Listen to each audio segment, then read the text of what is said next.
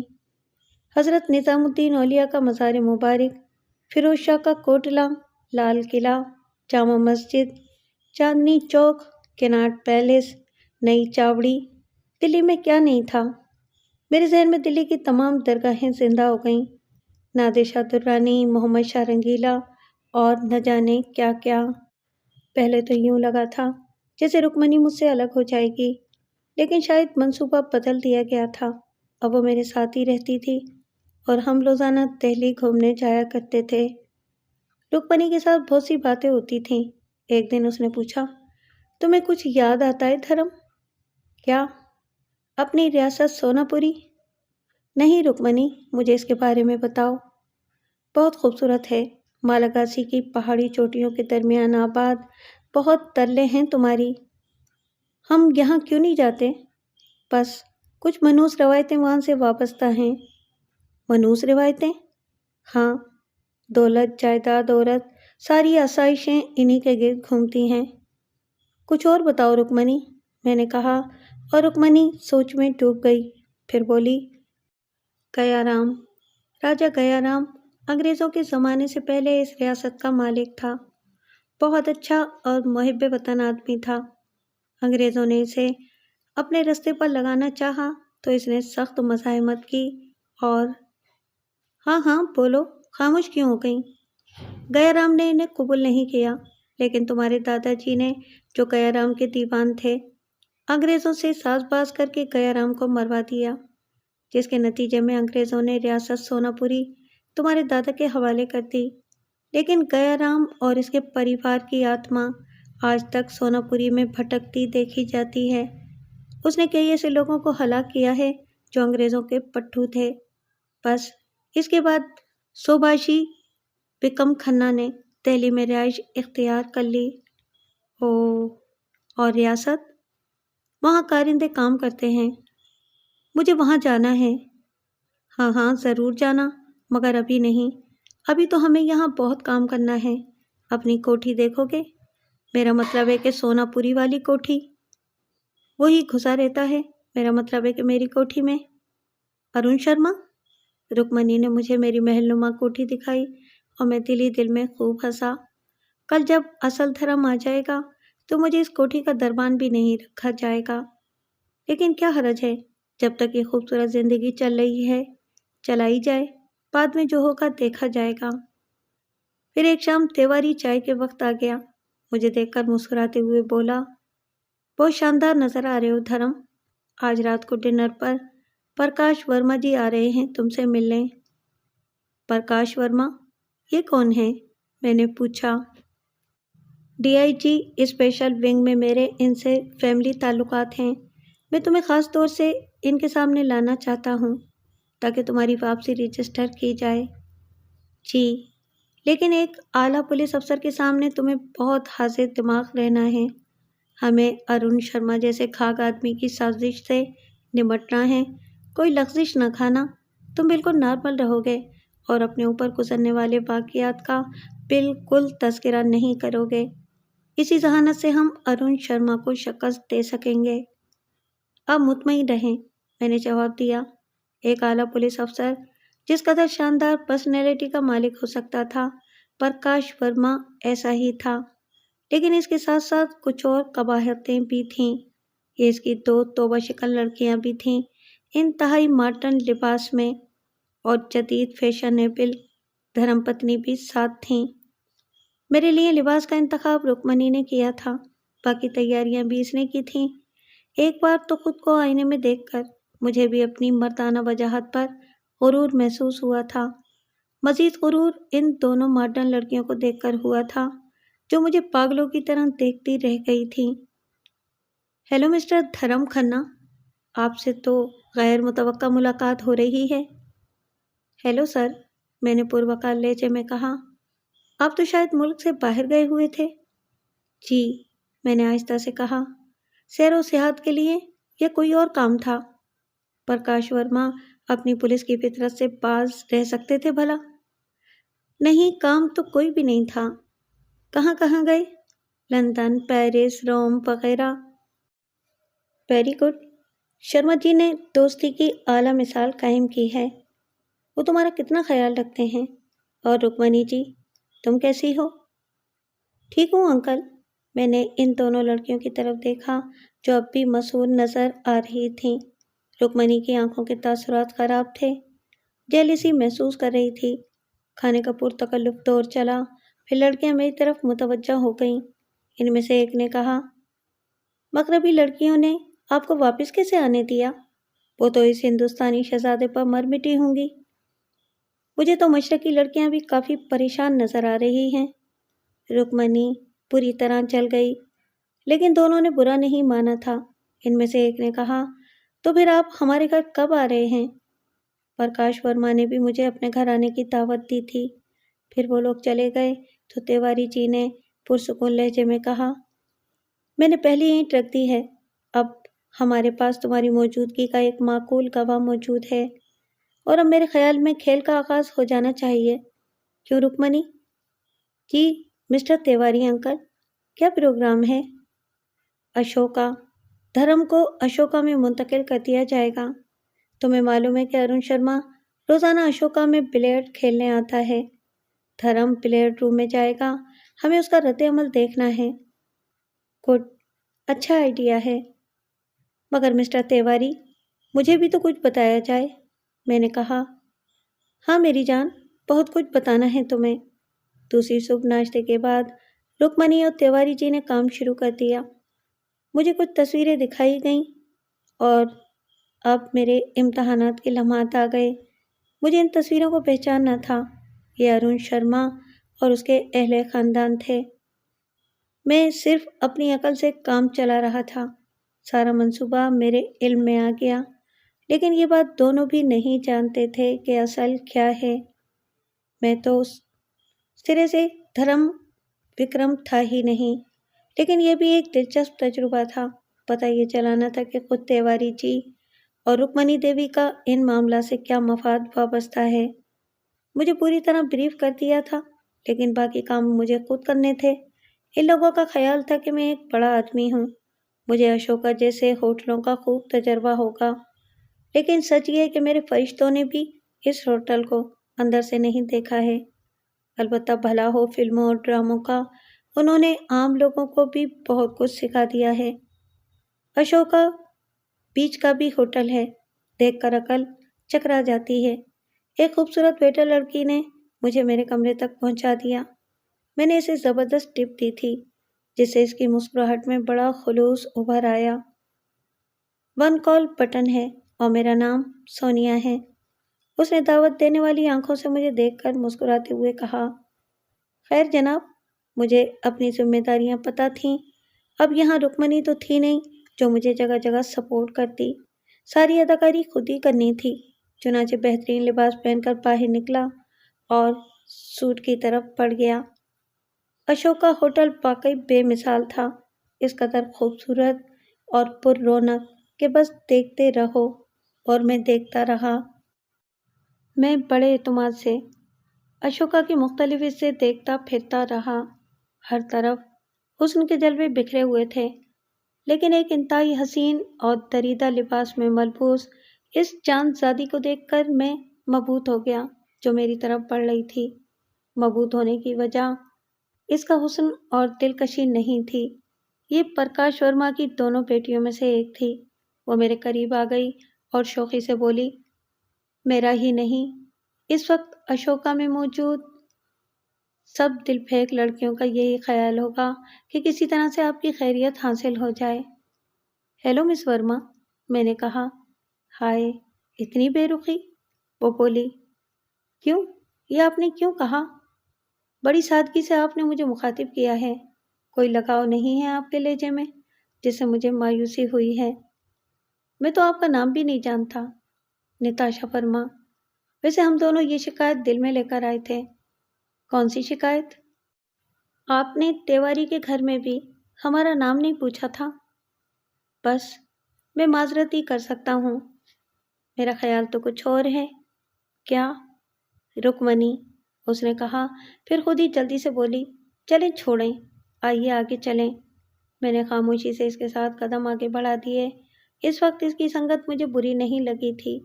ہم games hall میں آ گئے، یہی میری مطلوبہ جگہ تھی۔ پھر میں سنبھل گیا۔ کچھ فاصلے پر میں نے ارون شرما کو دیکھ لیا تھا۔ مجھے اس کی بہت سی تصویریں دکھائی گئی تھیں۔ بے حد پروقار اور خوش لباس شخصیت تھی، بڑی مہارت سے اسنوکر کھیل رہا تھا، دانتوں میں پائپ دبا ہوا تھا۔ میں اسے دیکھتا رہا تھا، وہ اپنا کھیل کھیل رہی تھی۔ وہ جو کچھ کہہ رہی تھی میری توجہ اس کی طرف نہیں تھی۔ میں نے ایسا زاویہ اختیار کیا کہ ارون شرما کی نگاہ مجھ پر پڑ جائے اور میں اس کا رد عمل دیکھوں، اور ایسا ہو گیا۔ ارون شرما نے مجھے دیکھا، اس کے منہ سے پائپ چھوٹ کر نیچے گر گیا۔ میں نے ایسا رخ رکھا تھا کہ وہ مجھے دیکھ لے، لیکن اسے یہ احساس نہ ہو کہ میں نے بھی اسے دیکھ لیا ہے۔ کسی نے اسے پائپ اٹھا کر دیا اور ارون شرما کسی سے کچھ کہے بغیر باہر نکل گیا۔ میں نے گہری سانس لی اور نتاشا کی آواز سنی، تم کتنے رومانٹک ہو ڈارلنگ، لیکن مجھے ایک پریشانی ہے۔ کیا؟ میں نے بے خیالی سے پوچھا۔ رکمنی تم سے بہت قریب ہے، وہ بولی، پھر کلائی پر بندھی گھڑی دیکھ کر بولی، سوری، مجھے اب جانا ہے۔ کسی پولیس آفیسر کی بیٹی ہونا بھی بس، ڈیڈی اصولوں کی پابندی کے سختی سے قائل ہیں۔ میرے لیے وقت مقرر ہے۔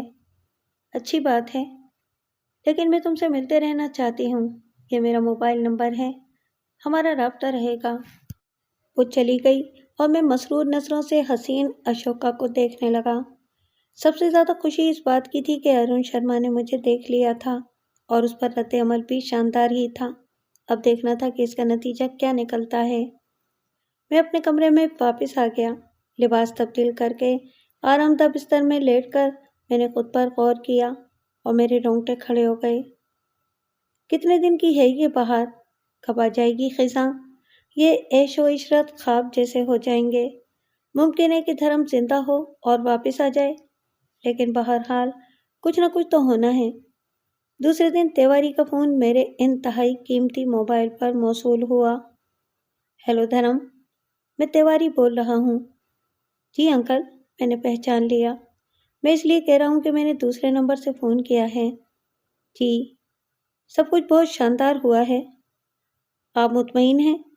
بہت زیادہ۔ وہ بری طرح بدحواس ہو گیا ہے۔ تمہارے فرشتوں کو بھی پتہ نہیں ہوگا۔ اس وقت اس کے آدھی درجن افراد اشوکا کی نگرانی کر رہے ہیں۔ مطلب ہے کہ تمہاری نگرانی۔ گڈ، میں نے کہا۔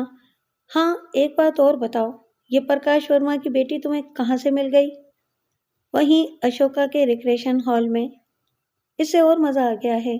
اسے اندازہ ہو گیا ہے کہ تم ورما تک پہنچ گئے ہو، اب وہ تمہارے خلاف کوئی اور خفیہ کارروائی کرنے سے گریز کرے گا۔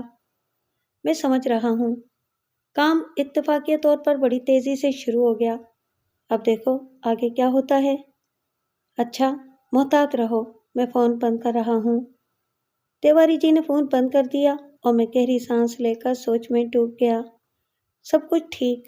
تمہاری اس بات کا خوف تھا کہ میری اصلیت نہ کھل جائے، جو رکمنی اور جناب رام تیواری صاحب دونوں ہی کو نہیں معلوم تھی۔ اب میں کیا کروں؟ ہوٹل میں گھسے رہنا تو مشکل تھا، اور پھر یہ غیر فطری بھی تھا۔ چنانچہ باہر نکلنے کا فیصلہ کر لیا۔ لباس تبدیل کر کے خود کو سنوارا۔ وہاں بہت خوبصورت شہر تھا، گو غیروں کے قبضے میں تھا، لیکن مغلیہ دور کی یادگاریں آج بھی دلی کی شان و شوکت میں بڑھاوا دے رہی تھیں۔ رکمنی نے بہت کچھ دکھا دیا تھا، کچھ یہ بھی خیال تھا۔ دیکھیں آئندہ کیا ہوتا ہے۔ زندگی کے یہ لمحات جس قدر خوشگوار بنائے جا سکتے ہیں بنا لوں، باقی جو تقدیر۔ لفٹ سے باہر نکلا ہی تھا کہ خوشبو کا ایک جھونکا ناک سے ٹکرایا۔ باد صبا تھی کہ باد نسیم، یا پھر ایک نو شگفتہ کلی۔ سیاہ بالوں کے گچھے پیشانی پر جھول رہے تھے، اور اس سیاہی کے نیچے شفق کھلی ہوئی تھی۔ وہ شاید لفٹ میں داخل ہونے کے لیے کھڑی تھی، لیکن اچانک ذہن میں ایک تصویر کون گئی۔ مجھے اس تصویر سے متعارف کرایا گیا تھا، اور اگر میری یادداشت مجھے دھوکہ نہیں دے رہی تھی تو یہ نرمل شرما تھی، ارون شرما کی چھوٹی بیٹی نرمل شرما۔ میرے قدم رک گئے۔ اس نے مجھے دیکھا اور اس کے منہ سے نکل گیا، ارے سوری، آپ نے مجھ سے کچھ کہا؟ اس کے چہرے پر سختی کے آثار نمودار ہو گئے۔ پھر اس نے کہا تھا، کہاں فرار ہو گئے تھے؟ میں اس بے تکلفی پر دنگ رہ گیا۔ پھر میں نے سوچا کہ ممکن ہے اس کے دھرم سے ایسے ہی بے تکلفی والے تعلقات ہوں۔ میں اسے دیکھتا رہا۔ میرے آنے کی خبر مل گئی تھی کیا؟ پتہ نہیں۔ کیا پتہ نہیں؟ کچھ بھی پتہ نہیں۔ اب یہیں کھڑے رہو گے؟ نہیں، آگے جانا ہے۔ کہیں نہیں جانا، میں تمہارے پاس ہی آئی ہوں۔ پھر کیا کروں؟ واپس چلو۔ کہاں؟ اپنے کمرے میں بابا، کیوں بحث کیے جا رہے ہو؟ آؤ۔ اس نے بے تکلفی سے میرا ہاتھ پکڑا اور لفٹ میں داخل ہو گئی۔ تم میرے پاس آئی تھی؟ ہاں۔ تمہیں کیسے معلوم ہوا کہ میں یہاں ہوں؟ ڈیڈی نے بتایا تھا، وہ بولی۔ میرے بدن میں سنسنی توڑ گئی۔ ویسے مجھے اندازہ ہو گیا تھا کہ مجھے زندہ سلامت دیکھ کر ارون شرما سخت بدحواسی کا شکار ہو گیا ہے، اور ہر قدم بدحواسی میں اٹھا رہا ہے۔ اس نے اپنی بیٹی کو آگے بڑھایا ہے۔ کچھ لمحوں کے بعد ہم کمرے میں آ گئے۔ کیا پیو گی؟ میں نے پوچھا۔ کولڈ کافی، اس نے کہا۔ میں نے روم سروس کو فون کر کے کافی کے لیے کہا۔ وہ غور سے مجھے دیکھ رہی تھی۔ پھر اس نے کہا، ہوٹل میں کیوں ہو؟ تمہیں شرما صاحب نے یہاں بھیجا ہے؟ اب وہ انکل سے شرما صاحب ہو گئے؟ ماموں نے یہ سب کہا ہے۔ غلط۔ کیوں؟ تمہیں بتا دیا گیا تھا کہ کچھ لوگ ہمارے درمیان نفاق ڈالنے میں کوشاں ہیں، لیکن تم ان کا شکار ہو گئے۔ شاید تم نے مجھے بھی چھوڑ دیا، جبکہ جانتے ہو کہ میں دنیا میں سب سے زیادہ تمہیں چاہتی ہوں۔ ویٹر کافی لے آیا۔ اس کے جانے کے بعد وہ بولی، واپس چلنا ہے؟ کہاں؟ گھر، اور کہاں؟ اب یہ ممکن نہیں ہے۔ آخر کیوں؟ تم نہیں جانتی مجھ پر کیا گزری ہے؟ تم بتاؤ گی تو جانو گی نا؟ سوری، میں کچھ نہیں بتانا چاہتا۔ دھرم پلیز۔ مجھے افسوس ہے نرمل، میں نے کہا، اور اس کی آنکھوں سے آنسو بہنے لگے۔ غرض کافی وقت اس نے میرے ساتھ گزارا، لیکن میں نے اس کے ساتھ جانے سے انکار کر دیا۔ چلتی ہوں۔ اوکے، میں نے صاف گوئی سے کہا اور وہ چلی گئی۔ میں چکرایا ہوا تھا۔ یہ کیا ہو رہا ہے میرے مالک؟ مجھے کیا سے کیا بنا دیا ہے تو نے؟ ایک دم ہی کایا پلٹ گئی ہے۔ لیکن اس حادثے کے ساتھ کہ اصلی دھرم آ گیا تو کیا ہوگا؟ اس کے علاوہ شکل و صورت کچھ بھی صحیح، لیکن اتنی اوقات ہی نہیں تھی کہ کسی حسینہ کو ایک وقت لنچ بھی کھلا سکوں۔ اور اب حسیناؤں کا طوفان آیا ہوا تھا۔ رکمنی، نتاشا، نرمل، ایک سے بڑھ کر ایک۔ انتخاب مشکل ہے۔ وقت کچھ اور گزرا، پھر مجھے سیل پر تیواری کی کال موصول ہوئی۔ میں نے سیل آن کر کے کہا، ہیلو۔ پہلا سوال، تم نے اپنا سیل نمبر نرمل کو تو نہیں دیا؟ نہیں، اس نے مانگا بھی نہیں، لیکن آپ کو کیسے معلوم ہوا کہ نرمل مجھ سے ملی ہے؟ جو کھیل ہوا ہے اور ہو رہا ہے، وہ ہر لمحہ زندگی موت کا کھیل ہے۔ یہ بات تم بھی جانتے ہو۔ مجھے بھی تمہاری مصروفیات کے ہر لمحے سے آگہی ہے، اور اب ارون شرما کو بھی۔ اوہ، میں نے کہا، پھر اب غور سے سنو۔ ہوٹل سے باہر نکل آؤ، باہر ٹیکسیاں کھڑی ہیں، ایک ٹیکسی لے کر نکل پڑو۔ اسے کہو کہ لال قلعے چلے، کچھ وقت لال قلعے میں گزارو، بے فکری سے گھومو۔ آدھے درجن خطرناک لوگ تمہاری حفاظت کر رہے ہیں۔ پھر ٹھیک 1 گھنٹے کے بعد باہر آؤ۔ جیسے ہی تم باہر نکلو گے تمہیں کال ملے گی، وہیں تمہیں آگے کے پروگرام کے بارے میں بتا دیا جائے گا۔ اوہ، اتنا گھماؤ پھراؤ؟ ضروری ہے، جواب ملا اور فون بند ہو گیا۔ مجھے وہی کرنا تھا جو کہا گیا تھا۔ بہت بڑی تاریخ نگاہوں کے سامنے تھی۔ لال قلعے میں 1 گھنٹہ لمحوں میں گزر گیا۔ باہر نکلا تو فون پر اشارہ موصول ہوا، اور وہ تھا، سیل آن کریں۔ سر، نیلے رنگ کی خوشیاں آپ کے عین سامنے ہیں۔ ہاں، اور میں اس کے پاس کھڑا آپ کو فون کر رہا ہوں، کہا گیا، اور میں نے سامنے دیکھا ایک بھاری بھرکم آدمی نیلے رنگ کی امپورٹڈ گاڑی کے ساتھ کھڑا ہوا تھا۔ ہاں، میں نے دیکھ لیا ہے، پلیز آ جائیے۔ اوکے، میں نے کہا، اور کچھ دیر کے بعد خوبصورت لگژری کار دلی کی سڑکوں پر دوڑ رہی تھی۔ اس بار تیواری نے ایک بالکل نئی عمارت میں میرا استقبال کیا تھا۔ وہ بہت خوشگوار موڈ میں تھا۔ مجھ سے بڑی گرم جوشی سے مصافحہ کرتے ہوئے اس نے کہا، تہلکہ مچا دیا ہے تمہاری آمد نے۔ میں نے کسی اتنے بڑے آدمی کو اس طرح بدحواس نہیں دیکھا۔ کمال ہو گیا ہے۔ لیکن میں الجھن میں ہوں۔ بالکل مطمئن ہو جاؤ، سارے کام ہماری توقع کے مطابق ہو رہے ہیں۔ ہاں، نرمل سے تمہاری کیا بات چیت ہوئی؟ میں نے نرمل سے ہونے والی تمام باتیں بتا دیں۔ گڈ۔ ارون شرما پر برا وقت آ پڑا ہے۔ وہ اپنے سارے مہرے استعمال کر رہا ہے۔ اپنی چھوٹی بیٹی نرمل کو اس نے تمہارے پاس بھیج دیا۔ بڑی بیٹی کومل کو میں نے نتاشا کے پاس بھیج دیا۔ وہ نتاشا کی دوست ہے۔ اس سے یہ بات معلوم کر لی ہے کہ نتاشا کی ملاقات تم سے میری کوٹھی میں ہوئی تھی۔ ویری گڈ، آپ کی معلومات بھی زبردست ہیں۔ اور سنو، خود جانتے ہو کہ وہ کہاں گیا ہے؟ میں کیا جانوں؟ درجن سنگھ کا نام سنا ہے کبھی؟ نہیں، درجن کے نام سے مشہور ہے، کرائے کا قاتل اور کافی خطرناک آدمی ہے۔ گڈ، اس نے کہا، 2 وجوہات ہو سکتی ہیں۔ اول تو یہ کہ وہ درجن سے تمہارے سلسلے میں کوئی کام لینا چاہتا ہے۔ دوئم یہ کہ ممکن ہے اس نے تمہارے لیے پہلے ہی درجنا کی خدمات حاصل کی ہوں گی، اور اب اس سے باز پوچھ کرنے آیا ہوگا کہ تم زندہ کیسے ہو۔ اوہ، میں نے آہستہ سے کہا، یہ بات مجھے خطرناک لگی تھی۔ تیواری نے شاید میرے چہرے سے میری پریشانی کا اندازہ لگا لیا اور مسکرا کر بولا، میرا نام تیواری ہے۔ درجنا کو اب تک اغوا کر لیا گیا ہوگا۔ تیواری نے بھی کوئی کچی گولیاں نہیں کھیلی ہیں۔ مجھے رکمنی کے الفاظ یاد آ گئے جن میں اس نے کہا تھا کہ تیواری جی بھی ارون شرما کی ٹکر کے آدمی ہیں۔ مطلب آپ کے آدمی اسے اغوا کریں گے؟ ہاں، میں نے بندوبست کر لیا ہے، لیکن اس کے علاوہ بھی احتیاط ضروری ہے۔ یہ پستول تمہارے لیے ہے، بیلجیم کا بنا ہوا ہے، دیکھو۔ اس نے ایک خوفناک پسٹل میرے ہاتھ میں تھمایا اور میرا ہاتھ لرز گیا۔ میں نے تو کبھی کولیل بھی ہاتھ میں نہیں پکڑی تھی اور نہ استعمال کی تھی۔ پستول دیکھ کر خود بخود ہاتھ لرز گیا تھا۔ شکر ہے تیواری نے اس پر غور نہیں کیا تھا۔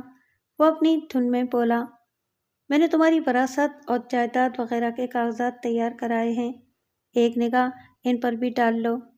میں نے سرسری طور پر وہ کاغذات دیکھے۔ مجھے ان سے کیا دلچسپی ہو سکتی تھی؟ ذرا مجھے درجنا کے بارے میں خبر مل جائے، اس کے بعد تم پر حملے کی رپورٹ درج کرائی جائے گی۔ ٹھیک۔ ارون شرما ہر قیمت پر تم سے ملنے کی کوشش کرے گا، لیکن اس سے دور رہنا ہے۔ میں تیواری سے رخصت ہو کر اشوکا واپس آ گیا۔ جیب میں پستول کا اضافہ ہو گیا تھا، لیکن اسے دیکھ کر مجھے ہنسی آ رہی تھی۔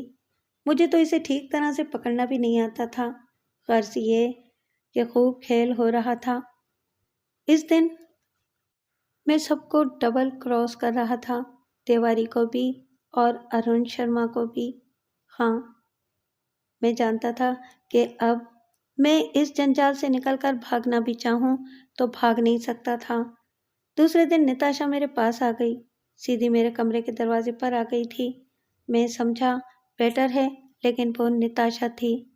ہیلو، اس کے چہرے پر سنجیدگی تھی۔ اچانک کسی اطلاع کے بغیر؟ میں نے اسے اندر آنے کی دعوت دے کر کہا، کیا تمہیں اطلاع مل چکی ہے؟ اطلاع؟ ہاں، لگتا ہے کہ تمہیں نہیں پتہ چلا۔ کیا ہوا؟ کس بارے میں؟ میں نے حیرانی سے کہا۔ رام تیواری کو قتل کر دیا گیا ہے۔ کیا؟ مجھ پر حیرتوں کے پہاڑ ٹوٹ پڑے۔ ہاں، اور رکمنی بھی اس کے ساتھ تھی۔ وہ بچ گئی، لیکن سخت زخمی ہو گئی ہے۔ بمشکل تمام میں نے اپنے اعصاب پر قابو پا لیا اور بولا، لیکن کس نے؟ کب؟ کیسے؟ ایک اجرتی قاتل درجنا نے، لیکن وہ بھی مسٹر تیواری کے ہاتھوں مارا گیا۔ تیواری صاحب نے شدید زخمی ہوتے ہوئے بھی درجنا پر گولیاں چلا کر اسے ختم کر دیا۔ مائی گاڈ، میرے منہ سے نکلا۔ لیکن تمہارے نہ چاہنے کے بعد بھی میں یہاں آ گئی، نتاشا نے عجیب سے لہجے میں کہا۔ نہ چاہنے کے باوجود؟ میں سوالیہ لہجے میں بولا۔ ہاں، تم نے تو مجھے فون تک نہیں کیا۔ اوہ، آپ کو میری پریشانیوں کے بارے میں معلوم نہیں ہے نتاشا۔ معافی چاہتا ہوں، اور کیا کہوں؟ کوئی بات نہیں، میں جب بھی ضرورت ہو آپ مجھے فون کر سکتے ہیں۔ میں نے اس کا شکریہ ادا کیا۔ کچھ دیر کے بعد وہ چلی گئی اور میرے سامنے پریشانیاں منہ کھول کر کھڑی ہو گئیں۔ تیواری، تمہیں لیے سب کچھ تھا، اس کے بغیر تو میں بھی پھر وہی غریب آدمی تھا جس کے بارے میں میرا خیال تھا کہ اسے خوش شکل اور جامہ زیب نہیں ہونا چاہیے۔ اب کیا کروں سمجھ میں نہیں آ رہی تھی۔ ارون شرما تیواری پر بھاری پڑ گیا تھا۔ اس نے تیواری کو درجن کے ہاتھوں قتل کروا دیا تھا اور پھر دوسرے کسی ذریعے سے درجنا کو قتل کرا دیا۔ بہترین چال تھی، اور اب خود میری زندگی خطرے میں تھی۔ مجھے رکمنی کا خیال آیا، پتہ نہیں اس کا کیا حشر ہوا ہے اور وہ کہاں ہے۔ یہ سچ تھا کہ میرے لیے تو یہی دونوں سب کچھ تھے، ان کے بغیر میں بالکل تنہا تھا، اور میں بھلا ان جیسے لوگوں کا کیا مقابلہ کر سکتا تھا؟ نتاشا کے ذریعے پرکاش ورما سے رابطہ کیا جا سکتا تھا، لیکن وہ ایک ہوشیار پولیس افسر تھا۔ اگر میری تہ تک پہنچ گیا تو پھر جیل میں ہی میری آخری رسومات ادا ہوں گی۔ بھلا اس کے بعد بچنے کا کیا سوال ہو سکتا تھا؟ دروازے پر دستک ہوئی تو میں چونک پڑا۔ کون ہے؟ آ جاؤ۔ اندر داخل ہونے والی نرمل شرما تھی، اتنی ہی حسین، اتنی ہی خوبصورت، اتنی ہی روشن۔ ہیلو، اس نے دلکش مسکراہٹ سے کہا۔ ہیلو نرمل۔ اوہ، یہ ہے تمہارا پرانا لہجہ۔ ایک بات کہوں؟ بیٹھو، میں نے کہا۔ گھر واپس چلو، وہ تمہارا گھر ہے، تمہیں بہکانے والوں نے تمہیں ہم سے برگشتہ کر دیا ہے، ورنہ ہم سے زیادہ اپنا تمہارے لیے کون ہے؟ اچانک ہی میرے ذہن میں خیالات کی بجلیاں کوند گئیں۔ ایک انوکھا خیال بھی تھا۔ تیواری ارون شرما کے ہاتھوں زندگی کی بازی ہار گیا تھا۔ میں اس کے مقابلے میں سکت نہیں رکھتا تھا۔ اس مشکل میں کیوں نہ چور کو چوکیداری دے دوں؟ بات جائیداد اور دولت کی ہے، کون سی وہ میرے باپ کی ہے؟ جس کی ہے وہ جانے، زندگی کا خطرہ تو ٹل جائے گا۔ کس سوچ میں ڈوب گئے؟ نرمل نے مجھے چونکا دیا۔ سنو، میں تم سے کچھ اور کہنا چاہتی ہوں۔ وہ میرے قریب آ گئی۔ میں سوالیہ نگاہوں سے نرمل کو دیکھنے لگا تو کچھ لمحے خاموش رہنے کے بعد وہ بولی، میں تمہیں ساتھ لے جانا چاہتی ہوں، ہر قیمت پر۔ اگر تمہارے ذہن میں کچھ خدشات ہیں تو یہ بات تم اچھی طرح جانتے ہو کہ میں نے ہمیشہ تمہارا ساتھ دیا ہے، چاہے اس معاملے میں ڈیڈی سے مجھے مخالفت ہی کیوں نہ مول لینی پڑے۔ میرے ایک سوال کا جواب دو گی؟ ہاں، پوچھو۔ میرے بارے میں تمہارے اپنی ڈیڈی سے کوئی بات چیت ہوئی ہے؟ ہاں ہوئی ہے، لیکن میں تمہیں نہیں بتاؤں گی اس وقت تک جب تک ڈیڈی سے تمہارے تعلقات اچھے نہ ہو جائیں۔ لیکن ایک بات کی خواہش مند ہوں، اور وہ یہ کہ جس طرح تم پہلے مجھ پر بھروسہ کرتے رہے ہو، اسی طرح مجھ پر اپنا اعتماد قائم کر لو۔ بولو، جواب دو، کیا کہتے ہو اس بارے میں؟ مجھے کیا کہنا تھا؟ میں تو خود یہ چاہتا تھا کہ اب چور کو چوکیداری سونپ دی جائے، کچھ تو بھلا ہوگا۔ چنانچہ میں نے آمادگی کا اظہار کر دیا، اور میرے اس اظہار پر نرمل بہت خوش ہو گئی۔ آخرکار میں اس کے ساتھ اس کی خوبصورت کار میں بیٹھ کر چل پڑا، اور تھوڑی دیر کے بعد کار اس کوٹھی میں داخل ہو گئی جو تیواری کے کہنے کے مطابق میری کوٹھی تھی۔ صدر دروازے میں ہی ایک خوبصورت شکل نظر آئی اور میں نے ایک گہری سانس لی۔ درحقیقت ہندوستان بھی حسن کے معاملے میں کسی سے کم نہیں تھا، لیکن وہ لڑکی آگے بڑھی اور کسی قدر طنزیہ انداز میں بولی، تو آپ تشریف لے آئے۔ اس کے لہجے پر نرمل چڑ گئی اور بولی، کومل، تمہارا لہجہ اچھا نہیں ہے، سمجھی؟ اور مجھے یہ بات بالکل پسند نہیں۔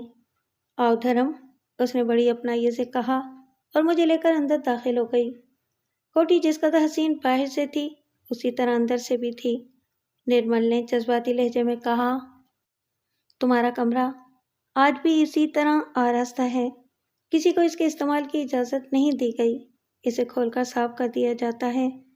مجھے یقین ہے کہ آخر کار تم واپس آؤ گے۔ میں کمرے میں داخل ہو گیا اور دل چاہا کہ پاؤں سے جوتا اتار کر کھوپڑی پر 10-20 لگا لوں۔ اتنا خوبصورت کمرہ چھوڑ کر میں نہ جانے کیسے کیسے چکروں میں پڑا ہوا تھا۔ تپیز اونی قالین بچھے ہوئے تھے، اتنی عظیم و شان مسیری تھی کہ میں اس پر کلا بازیاں کھا سکتا تھا۔ ہر چیز سے نفاست ٹپک رہی تھی۔ چھت پر قیمتی فانوس لٹکا ہوا تھا، دیواروں پر حسین پینٹنگز، یہ میری خوابگاہ تھی۔ نرمل نے میرے دونوں شانوں پر دباؤ ڈال کر مجھے مسیری پر بٹھا دیا اور پرمسرت لہجے میں بولی، اپنی دنیا میں اپنی نئی زندگی کا آغاز کرو، آج بھی ہمارے دل تمہارے لیے کھلے ہوئے ہیں۔ صرف ایک بات کہوں نرمل، میں اپنی مرضی سے یہاں سے نہیں گیا تھا، میں نے اندھیرے میں تیر چلایا۔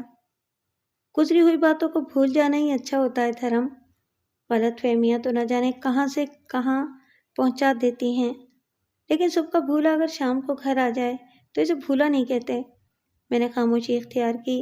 تھوڑی دیر کے بعد نرمل چلی گئی، پھر لنچ کا وقت ہو گیا۔ ایک ملازمہ نے کھانے کے کمرے تک ہماری رہنمائی کی۔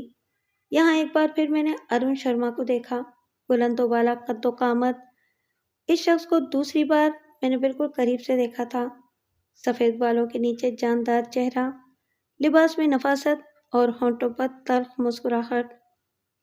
بیٹھو دھرم، کھانے کے بعد تم سے بات چیت ہوگی، ارون شرما نے کہا، اور میں خاموشی سے کھانے میں مصروف ہو گیا۔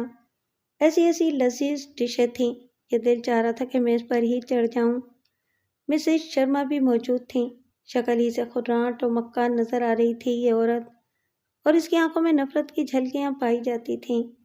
اس دوران اس نے ایک لفظ بھی منہ سے نہیں کہا تھا، اور صاف ظاہر ہوتا تھا کہ وہ دھرم سے بہت نفرت کرتی ہے۔ کھانے کے بعد ارون شرما نے کہا، کچھ وقت دے سکو گے مجھے؟ میں خاموشی سے کھڑا ہو گیا تھا اور پھر ارون شرما کے کمرے میں داخل ہو گیا۔ کمرے کے بارے میں کچھ کہنا ہی بیکار تھا۔ دولت مند لوگوں نے دنیا میں دولت کی کرشمہ سازیوں سے اپنی جنت تعمیر کر لی ہے، یہ کمرہ بھی اسی جنت کا نمونہ تھا۔ ارون شرما نے مجھے بیٹھنے کے لیے کہا